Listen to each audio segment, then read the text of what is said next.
دو چیز اسباب سرکشی نفس برای یک داعی هست، برای یک مبلغ هست.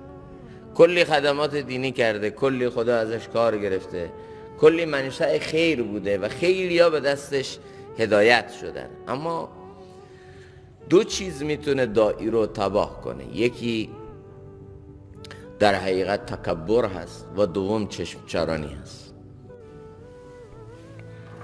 بسم الله الرحمن الرحیم. الحمد لله و کفى و سلام علی عباده الذین اصطفى. خب، حکایت مارگیر و اژدهای افسرده بود.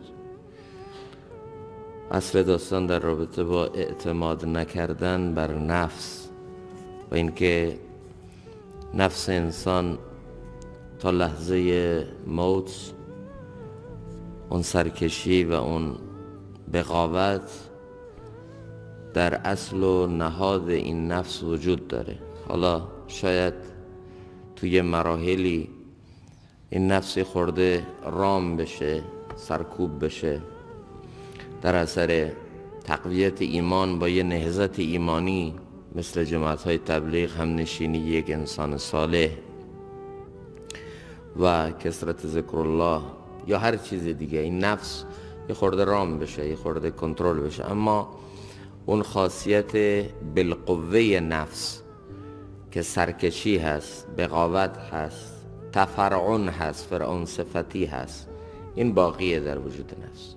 و هر زمانی که اون مقتضیات نفس و اون لوازم سرکشی براش مهیا بشه، اون موقع دیگه عابد چند صد ساله مثل ابلیس رو هم تباه میکنه. اون موقع یه عارف نامآور و مستجاب و دعوه مثل بلعم باعور رو هم تباه میکنه. و اون موقع دیگه هر که میخواد باشه با هر چقدر زرنگی و چستی و چابکی در مقابل این نفس تباه میشه و برباد میشه. خیلی ها در طول تاریخ به این نفس اعتماد کردن، خوراک این نفس رو، غذای این نفس رو براش مهیا کردن و احساس کردن که ما دیگه از اون چیزهایی که باعث سرکشی نفس هست، بدی نفس هست، ما دیگه در امان هستیم. همین که اعتماد کردن، نفس اونها رو در حقیقت شکست داد. خیلی ها رو ما دیدیم مثلا در عرصه های دعوت الله ازشون کار گرفته، خیلی ها توسط اونها زندگیشون عوض شده، داعی بودن، مبلغ بودن و خدمت‌های ارزنده دینی انجام دادن، اما یه جاهایی رسید که همین افراد از نفسشون ضربه خوردن. به گفته حضرت مولانا سعید احمد خان که یکی از اکابر دعوت هست و ایشون در مدینه منوره مشغول فعالیت بودن، از فضلای دارالعلوم دیوبند و از افرادی که مستقیم حضرت مولانا الیاس رحمت الله تعالی علیه رو، حضرت مولانا محمد یوسف رو ملاقات کرده بودن و در مدینه منوره داشتن فعالیت میکردن. ایشون میفرمایند که دو چیز اسباب سرکشی نفس برای یک داعی هست، برای یک مبلغ هست. کلی خدمات دینی کرده، کلی خدا ازش کار گرفته، کلی منشأ خیر بوده و خیلیا به دستش هدایت شدن، اما دو چیز میتونه داعی رو تباه کنه. یکی در حقیقت تکبر هست و دوم چشم چرانی هست. داعی وقتی به نفس خودش مطمئن شد و خودش رو از چشم چرانی ها حفاظت نکرد، دوم داعی وقتی به خودش مطمئن شد و غره و فریفته خدمات دینی خودش شد، احساس کرد دیگران برتره، احساس کرد که در حقیقت یک سر و گردن از دیگران بالاتره، حق غیبت به خودش داد، حق در حقیقت قضاوت کردن دیگران رو به خودش داد، تحقیر دیگران رو به خودش داد. این در هر مرحله که باشه محروم میشه و رانده میشه. الله حفاظت بکنه همه ما رو. و همینطور خیلی ها رو ما شنیدیم عالم بودن و عارف بودن، حتی خدمت‌های دینی ارزنده کردن، هزاران نفر به دست اونها توبه کردن، مثل شیخ صنعا که قصهش مشهور، حضرت شیخ الحدیث مولانا زکریا رحمت الله تعالی در کتاب ام الامراض این رو میاره. همینی که هر مجلسش، هر محفلش صدها و هزاران انسان در جلسش توبه میکردن و برمیگشتن. خودشون تو یکی از این سفرهاش به یک زن هندویی تو حفاظت نکردن نظر و چشم، به یک زن دختر هندویی چشمش افتاد و فریفته او شد، عاشق او شد و نهایتا او ازش خواست که باید دست از اسلام بکشی و بایستی دین منو قبول کنی. و نهایتا کارش به جایی رسید که با همون عصایی که تدریس میکرد سالیان سال و صدها و هزاران نفر به دستش توبه کرده بودن و انسانهای کامل شده بودن، نه تنها صالح بلکه از مجالس او مصلح و افرادی که خودشون میتونستن در حقیقت باعث هدایت دیگران بشن، از جلسه او بلند شده بود. نهایتا خودش از دین بیدین شد که باز در مراحل بعدی قصه مفصل است، از این کتاب میتونید بخونید. شاگردا نشستن براش کلی دعا کردن، به برکت دعای همون شاگردا باز خداوند توبه‌ای نصیبش کرد و همون جایگاه و مرتبه رو 2 مرتبه پیدا کرد.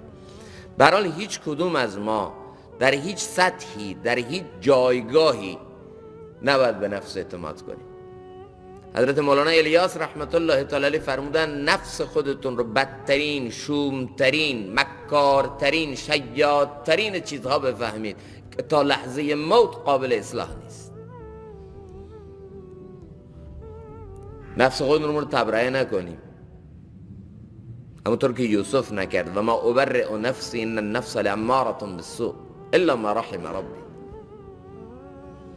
و حضرت شیخ عبدالقادر جیلانی رحمت الله تعالی رو دیدن که با وجود این همه خدمات دینی، با وجود این همه جایگاه علمی و عرفانی قوی که در عصر خودش داشت، یکی ازش سوال کرد چطور ما آثار عجب و خودبینی و نفسانیت رو در شما نمیبینیم؟ ایشون فرمود، یه شعری خواند، فرمود که ایمان چو سلامت به لب گور برم، احسنت بر این چستی و چالاکی ما. یعنی من الان به نفس مطمئن نیستم، بله با این چیزی که الان دارم، با این توفیقات اگر بمیرم و با همین توفیقات از دنیا برم، بله اونجا به خودم 100 تا مبارک باد میگم، ولی حالا جایی نیست که خودم به خودم نمره 20 بدم و بگم انا خیر من، من از کی بهترم، از کی بهترم. حتی این بزرگان هم بر نفس خودشون تا آخرین لحظه موت اعتماد نمی کردن. لذا این نفس خطرناکه. هر زمان که اسباب شهوترانی رو براش مهیا کردی، برای همین الله تعالی نمیگه که تلک حدود الله فلا تقربوها، اینا حدود منه، به اینا نزدیک نشید. قربان، نزدیکی. چون اگر به گناه نزدیک شدی، دوایی گناه، زمینه های فساد رو برای نفست مهیا کردی، همین سرآغاز هر رسوایی و بربادیه. الله تعالی در رابطه با زنا میگه ولا تقربوا الزنا، به زنا نزدیک نشید. نمیگه زنا نکنید، به زنا نزدیک نشید. یعنی اون چیزایی که قربان و اسباب و دوایی فساد و فحشاست، به اونا نزدیک نشید. چیزایی که شما رو تحریک جنسی میکنه، چیزهایی که در شما احساسات و جذبات منفی رو تقویت میکنه، چیزهایی که باعث میشه نفس شما از کنترل شما خارج بشه.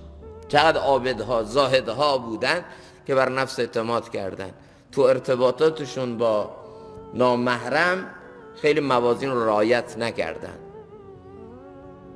خب همینها هم میبینی در معرض خیلی از بدیهایی که حتی تصورش هم نمی کردن در معرض اون فسادها قرار گرفتن. اما سرآغازش از کجا شروع شد؟ از یه اعتماد نابجا به نفس و اینکه احساس کردن که ما دیگه فرق میکنیم با دیگران، شرایط ما متفاوته و ما نفس رو سرکوب کردیم، ما دیگه چشممون پاک، دلمون صافه، ما از این رابطه متأثر نمیشیم و سر از کجا در آوردن. لذا تا لحظه موت نباید بر این نفس اطمینان کنیم و بر اون موفقیت هایی که در راه دین به دست آوردیم و بر اون توفیقاتی که در راه دین داشتیم بر اونها الله رو شکر کنیم، اونها رو عطای الله تعالی بفهمیم، اونها رو توفیق محض الله تعالی بفهمیم، اونها رو کمال ذاتی خودمون ندونیم و خوف زوال اینها رو داشته باشیم. نبی ما دعا میکرد اللهم انا نعوذ بک من زوال نعمتک، خدایا از زوال نعمت به تو پناه میبرم. خب قدیم تو منطقه ما یه ارزش های حاکم بود، ریش سفیدا و افراد مسن و با تجربه ما میگفتن نکن، نعمت به زوال میاد، چون دیده بودن. چقدر افرادی بودن تو اوج قدرت، تو اوج ثروت، تو اوج شهرت و نامآوری، ولی خوب زندگی نکردن، از همون بلندای نعمتها و عزتها به حضیض ذلت افتادن، خار شدن. اونا با چشماشون تو زندگی دیده بودن، بنابراین اینو میگفتن نکن این کار رو که در حقیقت به زمین نخوری.